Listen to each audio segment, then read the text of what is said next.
ನಮಸ್ಕಾರ ಗುರು, ನೀವು ನೋಡ್ತಾ ಇದ್ದೀರಾ ಕ್ರಿಕೆಟ್ ಸ್ಪೋರ್ಟ್ಸ್ ಕಂಡ ಯೂಟ್ಯೂಬ್ ಚಾನೆಲ್. ಇವತ್ತಿನ ಒಂದು ಬೆಂಕಿ ಅಪ್ಡೇಟ್ ಮಾಹಿತಿ ಏನೆಂದರೆ, ನಿನ್ನೆ ತಾನೇ RCB ತಂಡವು UP ವಾರಿಯರ್ಸ್ ತಂಡದ ವಿರುದ್ಧ ಬೆಂಕಿ ಪರ್ಫಾರ್ಮೆನ್ಸ್ ದೊಡನೆ ಈಗಾಗಲೇ 2024ರ ಒಂದು WPL ಸೀಸನ್ 2ರಲ್ಲಿ ತನ್ನ ಮೊದಲನೇ ಜಯವನ್ನು ಈಗಾಗಲೇ ಖಚಿತಪಡಿಸಿಕೊಂಡಿದ್ದಾರೆ. ಅದರಲ್ಲಿಯೂ RCB ತಂಡದ ಬೆಂಕಿ ಆಟಗಾರ್ತಿಯಾಗಿರುವ ಆಶಾ ರವರು ಮತ್ತು ರಿಚಾ ಘೋಷ್ ರವರು ಯಾವೆಲ್ಲ ರೀತಿಯಾಗಿರುವಂತಹ ಪರ್ಫಾರ್ಮೆನ್ಸ್ ಅನ್ನು ನಿನ್ನೆ ತಾನೇ RCB ತಂಡದ ಪರವಾಗಿ ತೋರಿಸಿದ್ದಾರೆ ಎಂಬುದರ ಬಗ್ಗೆ, ಅದರ ಜೊತೆಗೆ ಅವರ ಒಂದು ಆಟ ನೋಡಿ RCB ತಂಡದ ಫ್ಯಾನ್ಸ್ ಫಿದಾ ಆಗಿದ್ದಾರೆ ಸ್ನೇಹಿತರೆ. ಸೊ ಯಾವೆಲ್ಲ ಕಾರಣದಿಂದಾಗಿ ಈ ಒಂದು ದೊಡ್ಡ ಸ್ಟೇಟ್ಮೆಂಟ್ ಈಗಾಗಲೇ ಬಿಡುಗಡೆಯಾಗಿದೆ ಎಂಬುದರ ಬಗ್ಗೆ ಫುಲ್ ಡೀಟೇಲ್ ಅಪ್ಡೇಟ್ ಮಾಹಿತಿಯನ್ನು ನಿಮಗೆಲ್ಲರಿಗೂ ತೋರಿಸಿಕೊಡುತ್ತೇನೆ. ಅದಕ್ಕಿಂತ ಮುಂಚೆ ದಯವಿಟ್ಟು ನಮ್ಮ ಚಾನಲ್ ಸಬ್ಸ್ಕ್ರೈಬ್ ಮಾಡಿಕೊಳ್ಳಿ ಮತ್ತು ಬೆಲ್ ಐಕಾನ್ ಬಟನ್ ಅನ್ನು ಕ್ಲಿಕ್ ಮಾಡಿಕೊಳ್ಳಿ, ಏಕೆಂದರೆ ಇದೇ ರೀತಿಯಾದಂಥ ಮುಂತಾದವು RCB ಹಾಗೂ ನಮ್ಮ ಒಂದು WPLಗೆ ಸಂಬಂಧಪಟ್ಟಂತ ಅಪ್ಡೇಟ್ ವಿಡಿಯೋಗಳನ್ನು ನಿಮ್ಮ ಮುಂದೆ ಕಲ್ಪಿಸಿಕೊಡಲು ಸಾಧ್ಯವಾಗುತ್ತದೆ.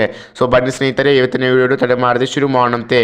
ಸ್ನೇಹಿತರೆ, ಫಸ್ಟ್ ಆಫ್ ಆಲ್ ಹೇಳುವುದಾದರೆ, RCB ತಂಡವು ನಿನ್ನೆ ತಾನೇ UP ವಾರಿಯರ್ಸ್ ತಂಡದ ವಿರುದ್ಧ ಪಂದ್ಯವನ್ನು ಗೆದ್ದು ಒಂದು ದೊಡ್ಡ ವಿಶ್ವ ದಾಖಲೆಯನ್ನು ಕ್ರಿಯೇಟ್ ಮಾಡಿದ್ದಾರೆ ಎಂದು ಕೂಡ ನಾವು ಹೇಳಬಹುದು. ಹೇಗೆಂದರೆ 2023ರ ಒಂದು WPL ಸೀಸನ್ 1ರಲ್ಲಿ RCB ತಂಡವು ತನ್ನ ಮೊದಲನೇ ಪಂದ್ಯವನ್ನು ಸುಮಾರು 223 ರನ್ನುಗಳು ಕೊಟ್ಟಿದ್ದಕ್ಕಾಗಿ ಈಗಾಗಲೇ ಹೀನಾಯವಾದ ಸೋಲನ್ನು ಕಳೆದ ಸೀಸನ್ ನಲ್ಲಿ ಒಪ್ಪಿದ್ದರು. ಆದರೆ 2024ರ ಒಂದು WPL 2ನೇ ಸೀಸನ್ ನಲ್ಲಿ ತನ್ನ ಮೊದಲನೇ ಪಂದ್ಯವನ್ನು ಭರ್ಜರಿಯಾದಂತಹ ಪರ್ಫಾರ್ಮೆನ್ಸ್ ಅನ್ನು ತೋರಿಸಿ UP ವಾರಿಯರ್ಸ್ ತಂಡದ ವಿರುದ್ಧ 2 ರನ್ಗಳ ಲೀಡ್ ತಕ್ಕಂತೆ ನಿನ್ನೆ ತಾನೇ ಜಯವನ್ನು ಸಾಧಿಸಿದ್ದಾರೆ.